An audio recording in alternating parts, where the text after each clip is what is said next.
Jour, nous parlons de football en début de ce programme, notamment avec la débâcle des Lions indomptables. C'était du côté de Praia cette semaine où le Cap-Vert a eu le dessus sur ces Lions-là. 1-0, match comptant pour les éliminatoires de la Coupe du Monde 2026. Du coup, l'on se pose la question de savoir qui en est responsable. Qui est responsable de cette débâcle des Lions indomptables du côté de Praia?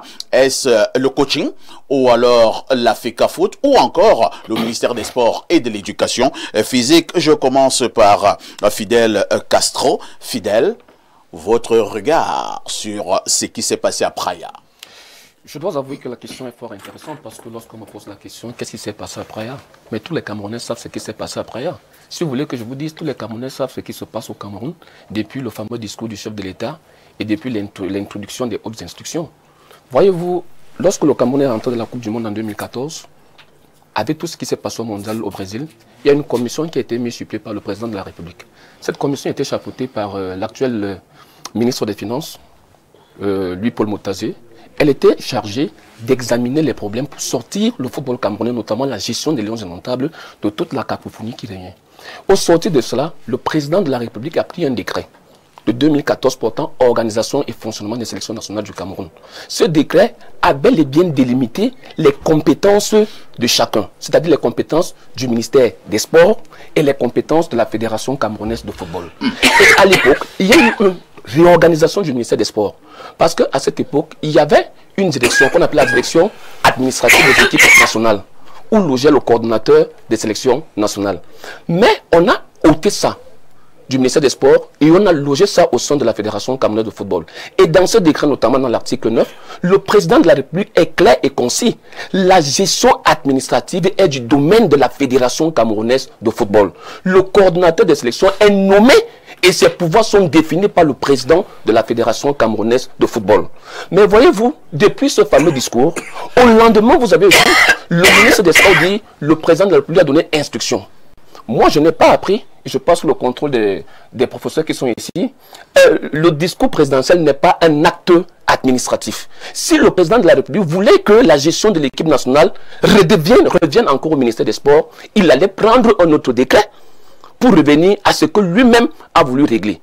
Maintenant donc, vous voyez que depuis ce jour, d'ailleurs beaucoup de Camerounais disent que l'État a repris son équipe en main.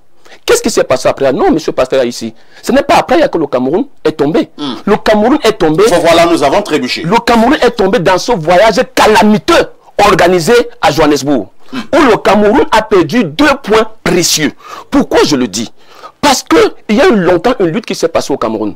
Parce que nos amis fonctionnaires du ministère des Sports étaient habitués aux missions avancées, étaient habitués à la location des avions, étaient habitués à la location des hôtels. Souvenez-vous ce qui s'est passé à Kampala, où les Lions se sont retrouvés avec 2 hôtels. Un loué par M. Cyril Tolo et un autre loué par la Fédération camerounaise de football. Conséquence des courses, le Cameroun n'a pas pu s'entraîner. Et le Cameroun avait fait match nul.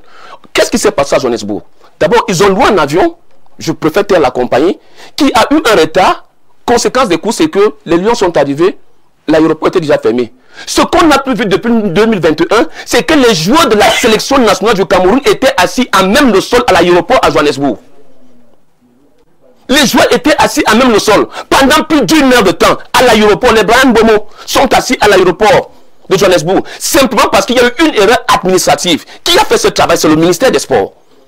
Et puis encore, lorsque la fédération, le président de la fédération, Samuel Eto'o, l'a dit au cours de son adresse à l'Assemblée générale de la Fédération camerounaise de football, informé de la situation, il a pris sur lui de payer un hôtel situé à proximité de l'aéroport pour permettre aux joueurs de se reposer. Mais les cadres de l'équipe nationale, il faut le reconnaître aujourd'hui, en complicité avec les dirigeants du ministère des Sports, ont refusé et ont demandé aux joueurs de prendre la route nuitamment. Ils ont fait 5 heures de route sans escorte policière. Je n'ai pas besoin de décrire ici le degré de criminalité qui règne en Afrique du Sud.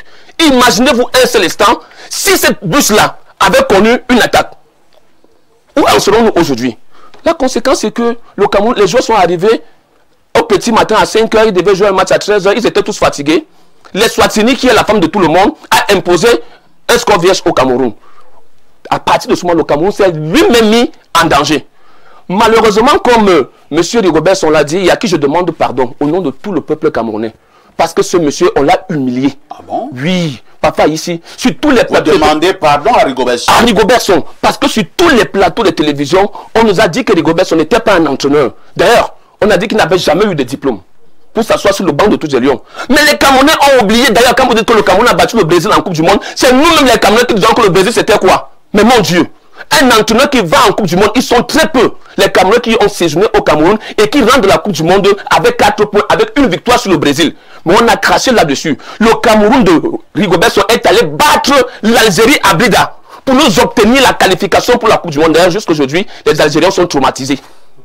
Mais au Cameroun, on a reçu le miracle de dire que Rigobert Song n'a aucune valeur. Nous, les Camerounais, j'ai dit Rigobert Song, le peuple camerounais doit te demander pardon. Nous sommes donc revenus, monsieur Fafa, ici. On va donc jouer au Cap-Vert. Dites-moi, comment pour un match de football, vous allez chuter, on peut avoir 78 personnes? C'est pour aller chercher quoi? C'est pour aller chercher quoi, monsieur Fafa, ici? Moi, j'ai eu la confidence. Moi, j'ai eu la confidence de 3 jours. C'est 78 personnes. 78 personnes. Vous avez les 26 joueurs qui étaient présents. Oui. Vous aviez les 10 membres du staff technique. Vous aviez une personne de la Fédération camerounaise de football, en la personne de Abdul Karimou, qui était le représentant du président de la Fédération camerounaise de football. La Fédération camerounaise de football avait son agent de liaison, M. Ano, avait M. Tamou, avait Mme Awa. Le reste, imaginez d'où ça sort les cadres du ministère des Sports. Qu'est-ce qu'ils allaient faire là-bas? Mais ils ont loué tout un hôtel. L'hôtel s'est transformé en ce que vous connaissez entre les petites et les hommes qu'on connaît. Vous êtes sûr de vos déclarations? Monsieur Fafa ici, je vous dis encore, je vais aller plus loin. Monsieur Fafa ici, j'ai la confiance de 3 joueurs qui m'ont dit ils étaient mal à l'aise parce que au lieu de se concentrer, on passait le temps à leur demander j'ai mes problèmes d'argent, vraiment ma famille ça ne va pas. Les joueurs étaient déconcentrés. Puis encore, pourquoi vous riez monsieur Fafa ici? Puis encore, lorsque nous autres nous sommes venus dire sur ce plateau que ce monsieur qu'on nous a téléchargé au Cameroun crée des situations pour qu'on ne s'intéresse pas à ses performances techniques. Moi, j'ai présenté les lacunes de cet entraîneur. J'ai parlé de... Moi, j'avais dit que je ne vais plus jamais prononcer son nom. Monsieur Fafa ici, imaginez-vous, depuis le match contre l'Angola, où il avait reçu le miracle de faire sortir Bassoro qui était blessé pour mettre Olivier Tcham qui était un milieu défensif, il l'a mis au poste de milieu attaquant de couloir. J'ai dit ce monsieur est une catastrophe. Conséquence des causes, vous avez vu que le Cameroun n'a jamais pris de victoire à l'extérieur. Jamais. Très bien. Merci, hein. Merci Fidel Castro pour ce premier jet concernant donc cette actualité en football. Je vais me retourner vers Benjamin Amenda. Vous qui êtes justement administrateur de football, Fidel Castro est clair, hein. La débâcle des Lions indomptables du côté du Cap-Vert, c'est simplement de la responsabilité du ministère des Sports. Les gens ne veulent pas faire ce pourquoi ils ont été nommés. Apparemment, d'autres se substituent à d'autres. Monsieur Parfait, ils ont un système de prévarication à bande organisée. C'est ça que Fidel dit. Ce sont vos prévarication en bande organisée. Ils vont là-bas pour arnaquer l'État et arnaquer les joueurs. Nous passons la parole à Benjamin. Monsieur Aïssi, j'ai envie de vous dire que la débâcle des Lions tient sur 4 piliers. Les 4 piliers, ce sont les intervenants à ce match-là. Il y a le ministère des Sports, la Fédération camerounaise de football, le coach et les joueurs. Et chacun a sa part de responsabilité. Je vais développer pour que vous-même vous fixiez les quotas, les pourcentages dans lesquels chacun se retrouve. Et vous verrez qui est à la cause de cette débâcle-là. Le ministère des Sports. Je vais vous dire, quand je viens sur un plateau, je n'appartiens à aucun bord. Je le fais depuis pratiquement 40 ans. J'ai fait toutes les étapes du football. Administration, arbitrage de football de haut niveau et tout. Donc je connais assez bien le football. Lorsque je parle du ministère, de la responsabilité du ministère, j'ai envie de dire ici qu'il y a des éléments sur lesquels le ministère a été fautif à mon avis. Le premier, c'est la reconduction de M. Tolo, conseiller technique, à la tête de cette délégation. Vous savez bien que M. Tolo a fait l'objet d'un certain nombre de récriminations de la part des acteurs du football. Pour décrisper l'atmosphère, il fallait changer M. Tolo comme chef de la délégation et mettre quelqu'un d'autre, par exemple le directeur du sport de haut niveau, qui est un ancien de la maison, qui est un professeur d'EPS hors échelle, il n'a pas dirigé la délégation, c'est ce que je veux dire. Il était là-bas comme cadre du ministère. Il y avait le directeur des affaires juridiques qui n'était pas là-bas à ce titre. Mais le chef de la délégation, c'était M. Tolo. Parce que M. Tolo fait l'objet d'un certain nombre de récriminations, il fallait le changer. Bon, est-ce que c'est ça aurait permis. Qui joue? J'en viens. Non. Pour vous dire qui joue, un match de football, c'est 70% de préparation administrative. C'est 30% seulement du terrain. Ça a été prouvé par la FIFA. Lorsque vous avez mal préparé un terrain, fatalement, vous allez échouer.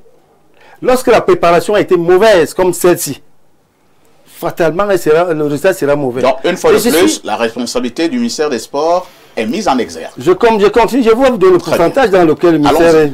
Ensuite, je suis d'accord que la délégation était...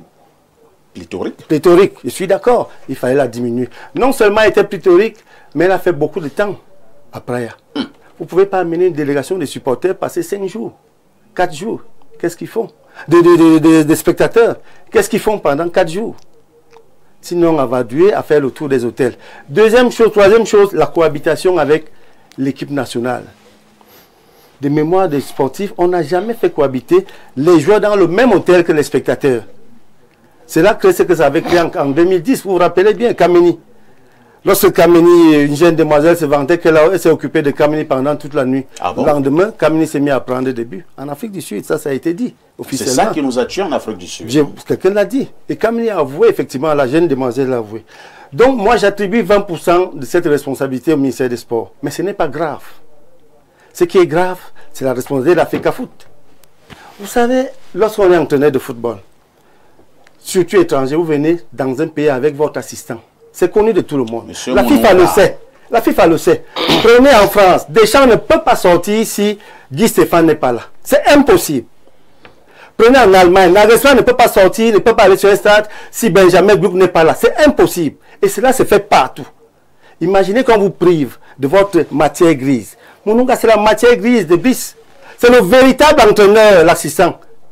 Ne voyez pas Marc Bis. Le véritable entraîneur, celui qui met la tactique en place, c'est Mounouga.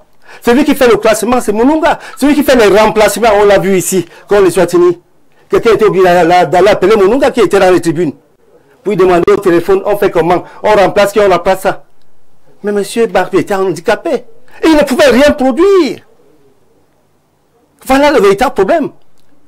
On vous donne une équipe. La première condition, c'est que je viens avec mon assistant. Et selon vous, hein, Benjamin, pourquoi la FECAFOOT apparemment bloque que Mounouga soit finalement au banc de touche, l'assistant de Brice? Parfait, très bonne question. Vous avez quand même un représentant de la FECAFOOT à votre droite. Il va nous donner la réponse tout à l'heure. Monsieur Marc Brice a signé un contrat avec son assistant. Il n'est pas venu signer le contrat seul.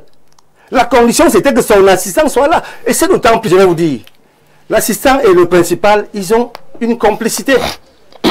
Mounouga parle flamand comme Marc Brice. Vous ne savez pas ce qu'ils peuvent se dire à deux, en flamand tout simplement. Mais lorsque vous lui collez notre frère Ntungu Pile, avec qui Marc Brice n'a jamais passé 10 minutes, qu'est-ce que vous attendez comme rendement? Rien du tout. Et le match, effectivement, c'est là où ça se joue. Vous étiez au niveau des quotas. Je suis au niveau. Et là, je donne carrément 45% de responsabilité à la FECAFOOT. 45%. Et aux autres?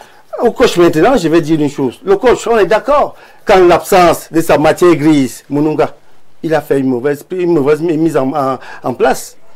Vous avez vu Mbomo qui s'est retrouvé au milieu de terrain. Parce qu'il n'y avait personne pour rappeler à Mbomo que non, on attend tes percussions sur le côté. On a vu Abouaka qui a été scellé parce qu'il n'y avait personne. Vous avez vu qu'il a passé, moi j'ai passé tout le match debout.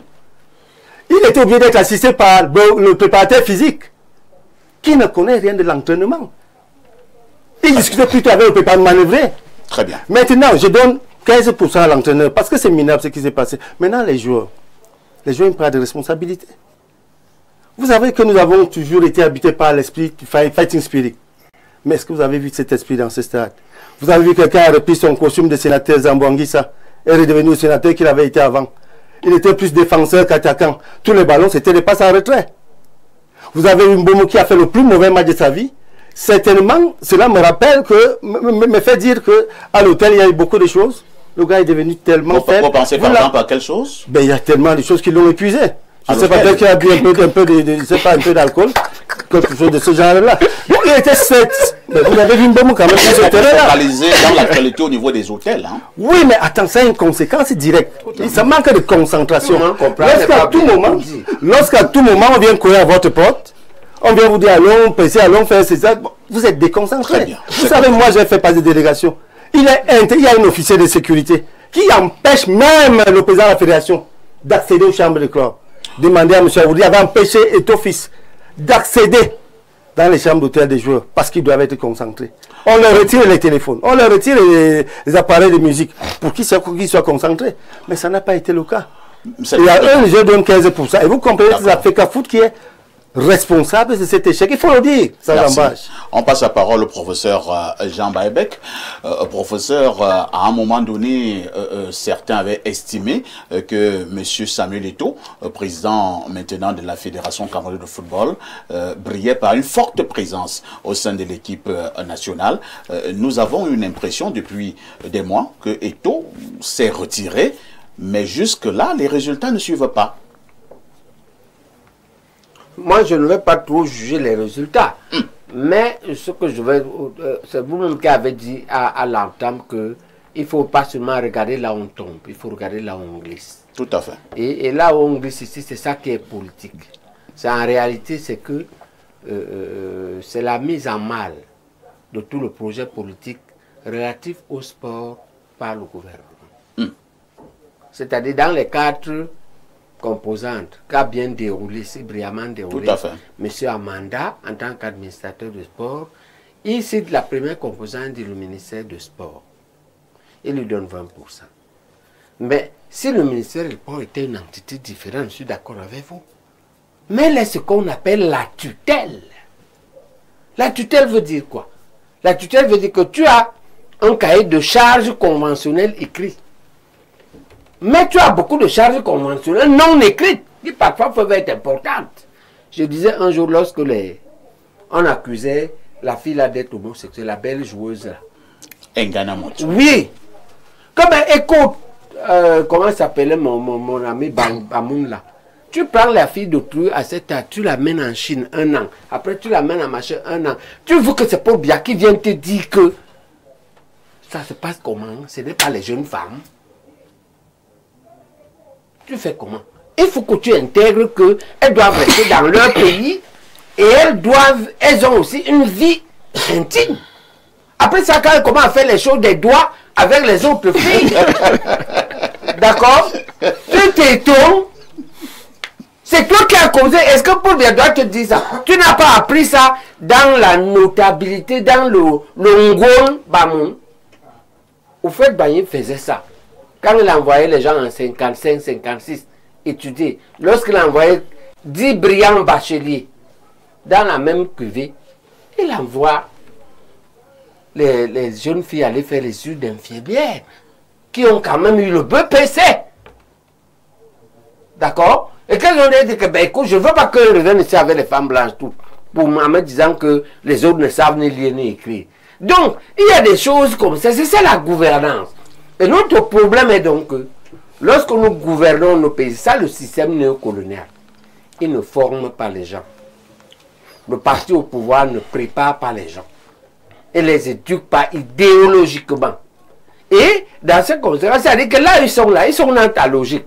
On cherche qui est responsable. La tutelle est responsable de tout. C'est comme si parfois ici on arrivait chez vous. Le responsable de ce que deviennent vos enfants, c'est ta femme et toi. On ne va pas chercher à voir si l'enfant là est comme un enfant. Adaptez-vous. Formez l'enfant. Très bien. D'accord? Donc ici, c'est la gouvernance qui est mauvaise. C'est à cette gouvernance-là. Et on sait qu'il y a des bruits là-bas. Des problèmes là-bas depuis plus d'1 an.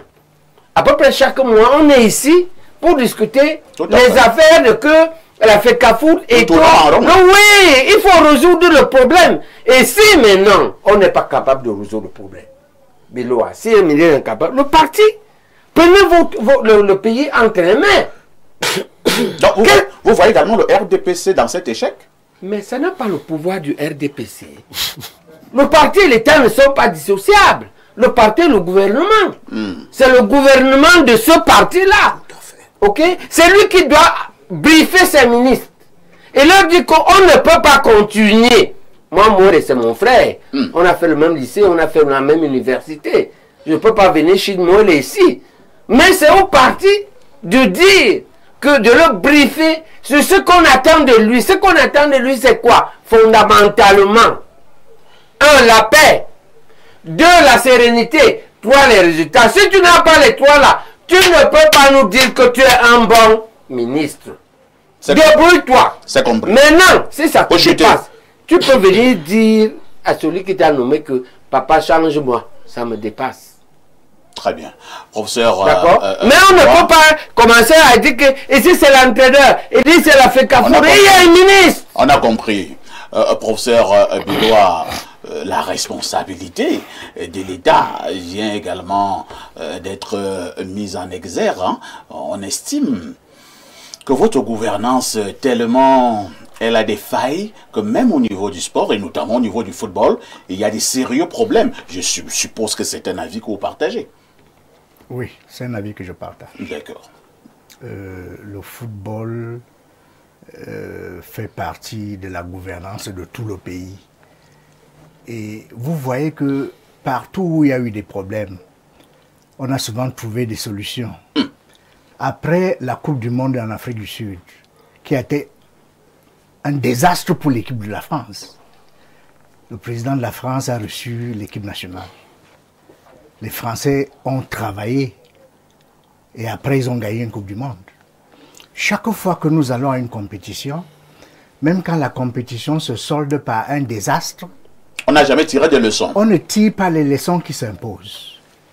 On ne tire pas les leçons qui s'imposent. C'est le professeur Baébé qui est professeur de médecine. Si vous ne faites pas un bon diagnostic, vous ne pouvez pas prescrire un bon traitement. C'est ça le problème du football. Mais le football n'est qu'un problème parmi tant d'autres. Et donc, l'attelage entre le ministère et la FECAFOOT, il ne marche pas. Il ne marche pas.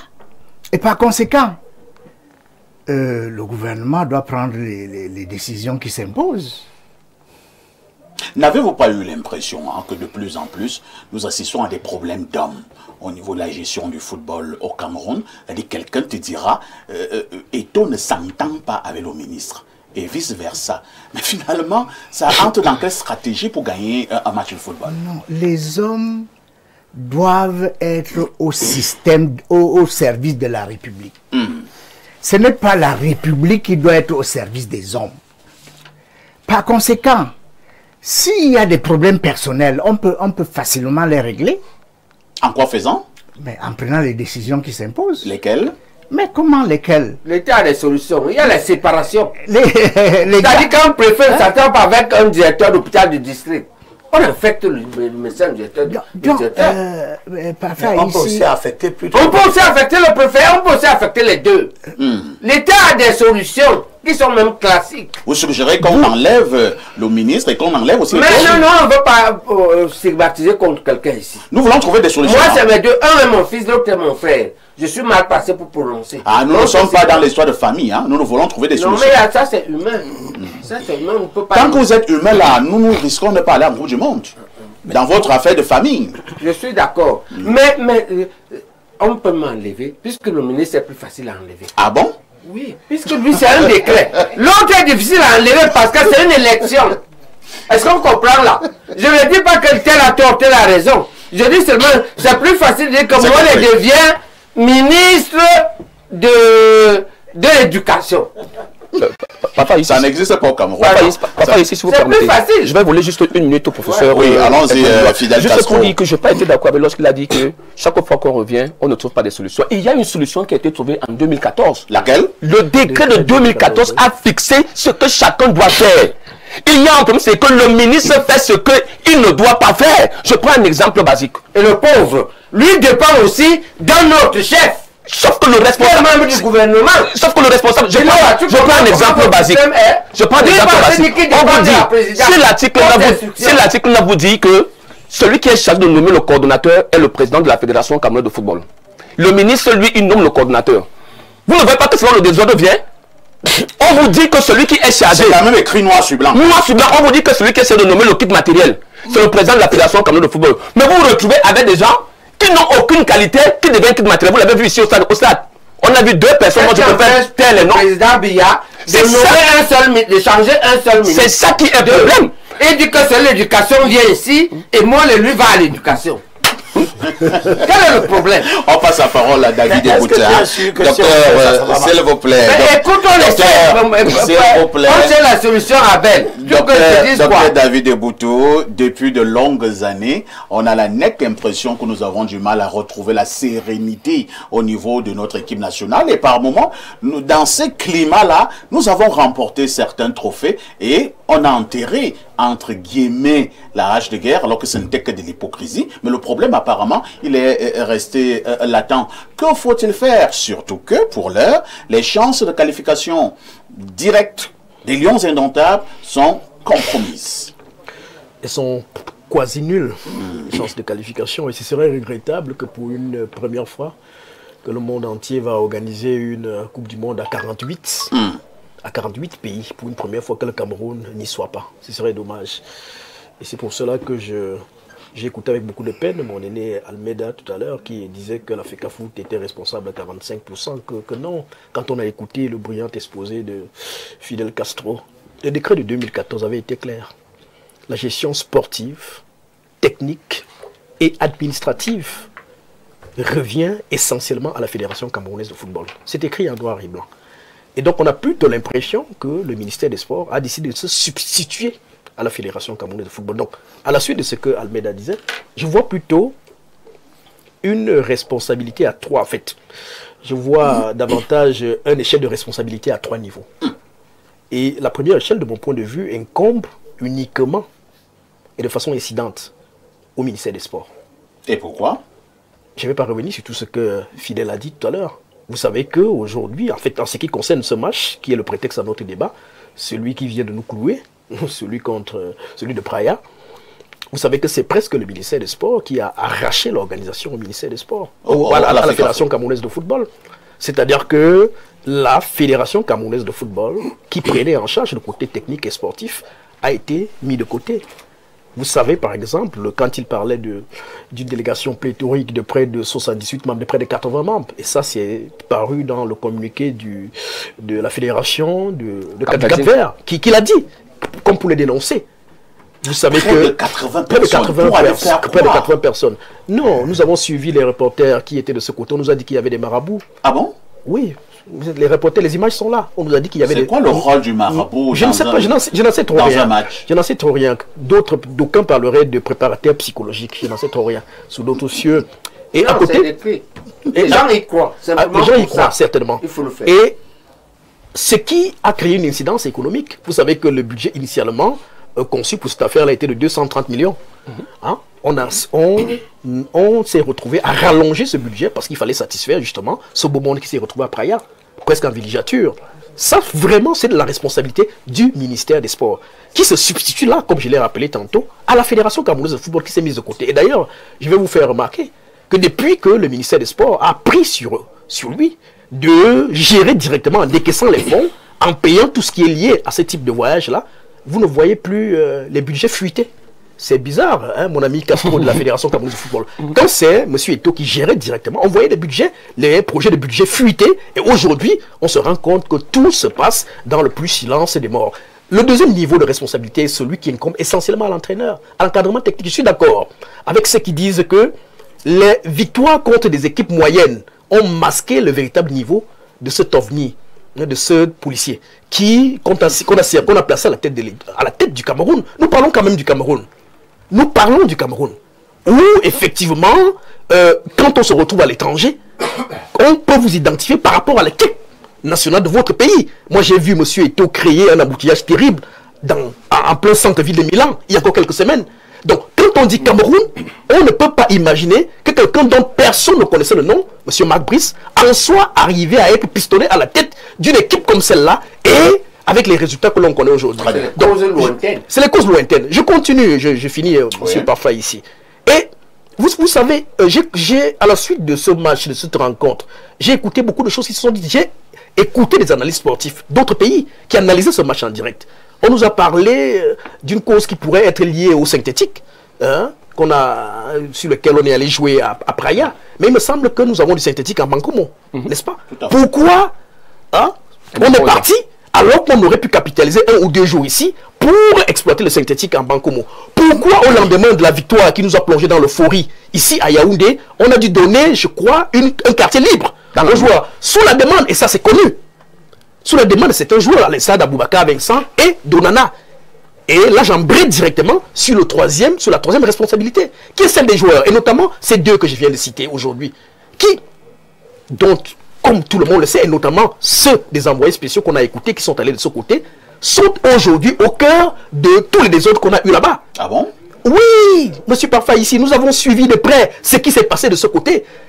On s'est retrouvé dans des histoires extra-sportives qui n'avaient rien à voir avec le football et entretenues par certains joueurs. Et donc, tout ceci mis ensemble... Vous désignez clairement Aboubacar, Vincent et André Onana. Mais c'est connu que c'est eux qui ont demandé le quartier libre au lendemain de la victoire euphorique de Yaoundé. C'est eux.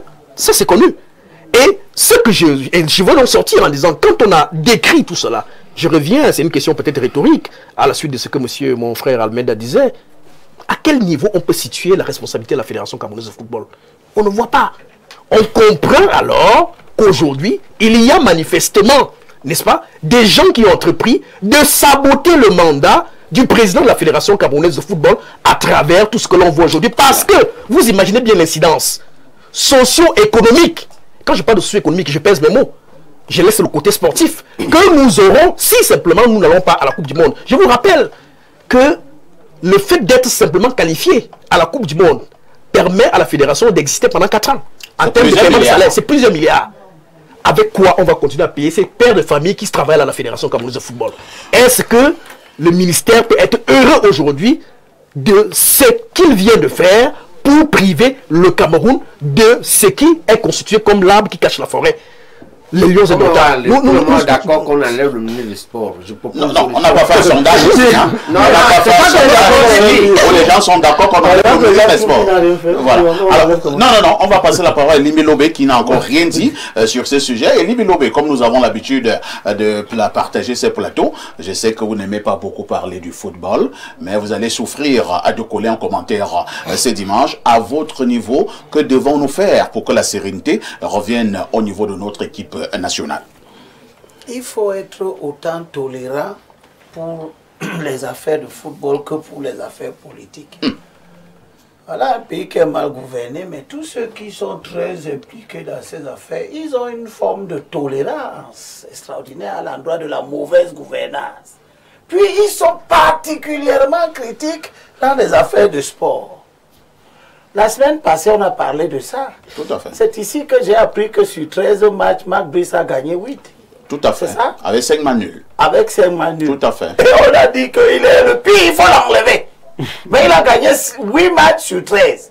Je crois que ça, c'est le 14e alors. Tout à fait. Donc, sur 14 matchs, il a gagné 8. Mais le professeur Onanguini pensait que ce bon palmarès de Marc Brice avec les Lions n'était pas suffisamment élogieux parce que Marc Brice rencontre des équipes extrêmement moyennes. Très bien. Ça veut donc dire que vous parvenez à trouver une excuse négative à la victoire. Les gens gagnent. Vous dites, oui, mais s'ils ont gagné, c'est parce que c'était les petits. Voilà. Donc, vous êtes des artisans de la défaite. Vous souhaitez que lorsqu'on va rencontrer un grand corps, qu'on vous tape. Comme ça, Marc Brice va commencer à aligner les défaites jusqu'à rattraper les victoires. Pour justifier le discours comme quoi il faut l'enlever. Moi, je ne suis pas dans ça. C'est toi qui es fort dans les affaires de sport avec l'autre. Tout à fait. En dehors de l'équipe nationale, Lyon indomptable, Seigneur, c'est ça? Oui. Les autres, ça marche? Ça marche. Ça marche. Ça marche. Bon, une fois la démonstration. Vous êtes où avec la démonstration? Je peux faire la démonstration.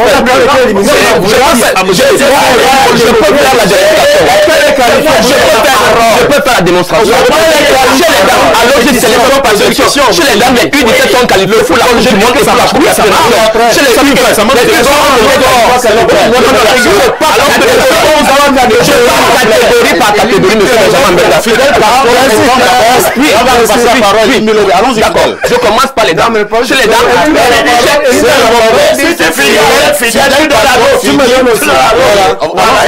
et comment ça se passe chez les autres. Je voudrais dire, après 7 ans, le Cameroun avait été exclu de Montaigu. Chez les hommes. Presque 11 ans. Presque 11 ans. Oui. J'ai été de la délégation de Montaigu. avec les U16 du Cameroun, qui avaient été exclus parce que les amis de Benjamin Amenda faisaient fuir les enfants à Montaigu. Ils n'ont jamais dit que le Cameroun avait été sanctionné. C'est ça. Le Cameroun on a fait 11 ans sans parce que les U16 ont participé. 11 sélections. Je suis en train d'y aller. C'est tout. Les Lions indomptables du Cameroun, version première, sont qualifiés pour la Coupe d'Afrique des Nations. Je suis en train d'y aller. Les U17 étaient à la dernière Coupe d'Afrique des Nations. Peut-être que vous n'êtes pas au courant. Les U17 étaient à la dernière Coupe d'Afrique des Nations. Vous n'êtes pas au courant. Nous sommes éliminés dans 2 catégories. Nous sommes éliminés chez les U23. Nous sommes éliminés, les U23 n'ont pas encore joué parce qu'ils ne jouent que pour les Jeux Olympiques. Nous sommes éliminés chez l'équipe A'. Nous sommes éliminés chez les U20. Je ne sais pas si c'est une nation de 2 équipes qui fait que toutes les autres sélections sont nulles. Alors chez les dames, les U17 sont qualifiés en même temps pour la Coupe d'Afrique des Nations et pour la Coupe du Monde. Les U20, pour la première fois de l'histoire, ont été qualifiés pour la Coupe du Monde et ont fait un parcours mémorable parce qu'ils sont arrivés en 8e de finale de la Coupe du Monde. Ça, beaucoup de Cameroun ne le savent pas. Maintenant, chez les grandes dames, elles sont en plein tournoi de qualification pour la prochaine Coupe d'Afrique des Nations. Où se situe donc le mauvais parcours, M. Elimbi Lobé? Il faut dire de manière concrète qu'il y a 11 sélections nationales. Oui. Sur les 11 sélections nationales, le Cameroun est qualifié pour 2. Si être qualifié pour 2, c'est qu'on est qualifié partout. Moi, je me tais. Je vais vous dire, les U17 dont je parle. 2 sur 11. Oui, les sur 20. je ne sais pas. Je vais le démontrer que ce n'est pas 2 sur 11. Les U17 dont il parle, nous étions qualifiés pour la Coupe d'Afrique U17, qui devait nous qualifier pour la Coupe du Monde. Nous étions 16 pays, on en voulait 10. Le Cameroun n'a pas pu être parmi les 10. Mais nous étions quand même à la CAN. Il faut le reconnaître. Le Cameroun est au stade de la CAN. La preuve, c'est qu'on ne parle pas de la victoire de Marquis, de la qualification de Marquis bis pour la CAN. Pourtant, il a été brillamment, il a qualifié brillamment le Cameroun. On n'en parle plus. Nous sommes au niveau de la Coupe du Monde. Nous étions dans les U17. On en voulait 10, on voulait 10 pays. Le Cameroun est sorti 13e sur 16. Et vous voulez qu'on dise que ça marche chez les dames? On a 3 sélections chez les dames. Une seule est qualifiée pour la CAN U17. Et pourquoi les qualifier? Parce qu'en Afrique, il y a à peine 10 pays qui font le football féminin de compétition. Voilà la raison. Les U n'étaient pas la Coupe du Monde. Les U n'étaient pas la Coupe du Monde, monsieur. Mais les U n'étaient pas en Coupe du Monde. Elles ont terminé 8e finaliste de la Coupe du Monde, monsieur. Fidel Castro permettait à Amenda de coller à monde. Et lorsqu'on dit ici, non, on a joué contre les petites équipes. Mais lors du tour éliminatoire à la Coupe du Monde, tous les grands jouaient avec les petites équipes. L'Égypte n'avait que des petites équipes. Le Maroc, pareil. Le Gabon vient de peiner, la Côte d'Ivoire vient de peiner devant le Gabon. Mardi aussi. Nous évoluons dans le débat. Hein. Oui. Vous restez optimiste pour la suite. Tout à fait. Vous savez pourquoi je ne voudrais pas être optimiste? Parce que là... Il nous reste un match contre l'Angola et l'île Maurice. Je vais dire une chose importante. 2 matchs déterminants. Je vais dire une chose importante. Et maintenant, nous tombons dans si. Maintenant, si le Cap-Vert est battu par la Libye et que nous gagnons contre l'île Maurice, ça peut nous donner ceci. Et si... Ça devient compliqué, n'est-ce pas, Benjamin? Parfait. Le débat est ailleurs. Voici le véritable débat. Tout à l'heure, on a dit si on n'est pas qualifié pour la Coupe du Monde, on va payer les enfants, les parents qui travaillent à FECAFOOT avec quoi? Non. La Coupe du Monde est là pour développer chaque nation. Nous sortons de la Coupe du Monde 2022, on a eu plus de 7 milliards. Dites-moi si on a construit un terrain de futsal. Dites-moi si les arbitres ont été payés. Les arbitres accusent 3 années d'arriver d'un pays. Pendant que nous avons quand même gagné la Coupe du Monde. Cet argent a été reçu par le Cameroun? Mais bien sûr, la Fédération camerounaise de football. Oui. Mais Chamenda 4 on fait de la Coupe du Monde 82. La Coupe du Monde 90. Je ne sais pas si c'est l'argent. En 90, il faut dire. La FIFA ne versait pas plus d'1 milliard à chaque pays. En 2014, on parlait. Il m'empêche de parler. Parce que vous êtes contre vérité. Il m'empêche de parler. Fidel Castro. Le karma existe en réalité. Nous venons de sortir d'une Coupe du Monde avec 7 milliards. Le Cameroun et actuellement, la FECAFOOT a une ardoise de plus de 15 milliards d'endettement. Vous avez des preuves? On n'en a rien. Vous avez des preuves, monsieur Benjamin? Cela veut tout simplement dire que nous qualifions pour aller à la Coupe du Monde. C'est compris. Abel Elimbi Lobé, nous chutons avec vous. Donc, je pense que les téléspectateurs ont compris que il y a des gens pour qui c'est la FECAFOOT. Et il y a des gens pour qui c'est le gouvernement. Eh bien, faut les citer. Si j'étais président, parce que je me rappelle que lorsque nous avons été dernièrement battus, tu dis que le président a fait un décret. Un décret. Puis après, le président seulement parlé. Où il a marqué son insatisfaction et a dit que le gouvernement doit regarder ce qui se passe là où il met l'argent. Le gouvernement fait son boulot. Voilà. Ça veut dire quoi? Ça veut dire que le président a pris un décret, comme tu dis, qui organise tout et il n'est pas satisfait de l'accomplissement de son décret. Tu sais, vous savez, si j'étais président, Oui. je dissolverais la fédération camerounaise. Comment ça? Pourquoi? Je la dissous. Vous tous là, vous allez vous reposer. Chacun s'occupe de ses affaires. C'est le sport, alors. Laisse-moi, je ne le dissous pas. Il ne s'occupe pas que de la fédération camerounaise. Et les autres... Parce que je ne vois pas les mêmes tensions ailleurs. Vous ne savez pas ce qui se passe au volleyball? C'est donc le ministère... Je dis, Vous ne savez pas ce qui se passe au volleyball avec des fédérations? je sais que tu es anti-ministère. Pourquoi? Mais je te rappelle que les heures de gloire du football camerounais qui vous ont amené, vous tous, à aimer le football, c'était l'époque d'Aïdjo où le ministère était en charge de l'équipe nationale. Nommé même. Nommé le président. L'équipe nationale appartient à l'État. La fédération, c'est une affaire de club. Je ne suis pas d'accord qu'on prenne ce qui appartient à la nation. On confie ça à quelque chose qui est l'émanation du secteur Non, le privé. décret de 2014 est clair, monsieur. C'est pour ça que je dis que c'est un mauvais décret. C'est un mauvais décret. Très mauvais. Vous voyez bien les problèmes que ça crée. C'est un mauvais décret. Nous allons lire quelques Vous avez une disposition réglementaire qui produit les effets inverses de ce qu'on attend. Qu'est-ce qu'on fait? On change la disposition réglementaire. On va revenir. C'est le décret qui est mal appliqué. Le jour où on va revenir. Le jour, oui, le décret est mal appliqué, le président n'enlève pas ceux qui les appliquent. Monsieur Limbe, le décret s'est passé en 94, où l'État gérait. Vous pouvez nous rappeler ce qui s'est passé en 94? Il faut le fameux coup de cœur. Fidel Castro, le football est un jeu. Vous pouvez être un très bon joueur mais perdre.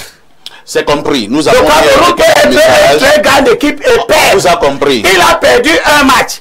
Et vous estimez que sur 14 matchs joués, celui qui a gagné 8, il faut l'enlever. Vous avez un autre problème, pas celui de On vous a Il ne compris. s'agit pas d'un seul Nous allons lire quelques messages, s'il vous plaît. Je suis désolé de constater que certains de vos panélistes font comme si la gestion de l'équipe nationale par la FECAFOOT de M. Eto'o a commencé avec l'arrivée de Marc Brice. Mais, monsieur, avant lui, il y a eu quoi? Pourquoi il n'y avait pas de conflit FECAFOOT-MINSEP avant Marc Brice? Et les résultats des équipes camerounaises étaient lesquels?